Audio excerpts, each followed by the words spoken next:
La Russie et le Soudan ont conclu un accord qui donne à Moscou une base navale sur la mer Rouge, près de Port-Soudan, a annoncé le ministre soudanais des Affaires étrangères le 12 février.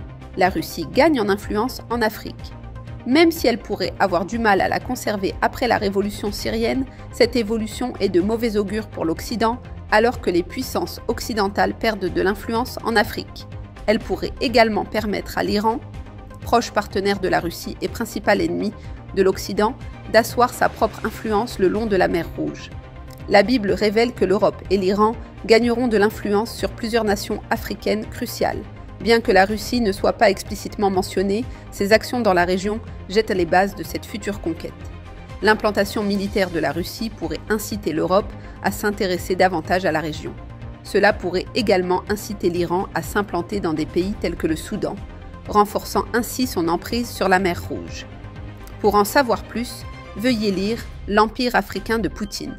Selon un rapport publié par le service du renseignement de la défense du Danemark le 12 février, la Russie pourrait être prête à lancer une opération militaire de grande envergure contre l'Europe dans les 5 prochaines années si le continent présente des signes de faiblesse ou de division.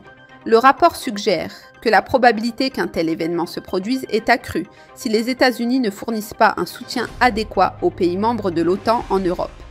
La déclaration danoise intervient après que le président américain Donald Trump a déclaré qu'il souhaitait mettre fin à la guerre en Ukraine qui a commencé il y a près de 3 ans.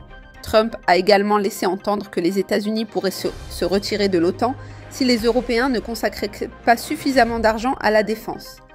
Alors que la guerre entre la Russie et l'Ukraine persiste et que les États-Unis deviennent un allié peu fiable, l'Europe reconnaît maintenant le besoin urgent de se militariser afin d'assurer sa propre sécurité.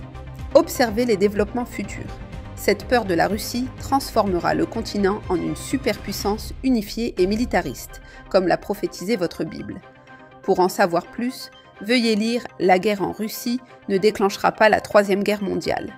Le pape François, admis à l'hôpital Gemelli de Rome le 14 février, reçoit actuellement un traitement pour une situation clinique complexe et restera sous surveillance médicale aussi longtemps que nécessaire, a annoncé le Vatican le 17 février. Le souverain pontife, âgé de 88 ans, souffre de symptômes de bronchite et de pneumonie.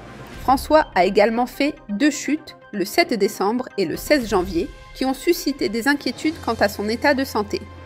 Tout au long de l'histoire, les papes ont guidé l'Europe, qui est actuellement confrontée à de nombreuses crises, mais manque de dirigeants politiques et religieux dynamiques pour la guider dans ces situations difficiles.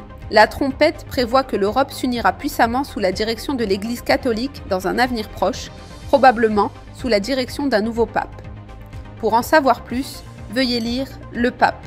L'Europe échouera sans l'Église catholique. Pour en savoir plus sur l'actualité mondiale et son rapport avec la prophétie biblique, veuillez visiter latrompette.fr.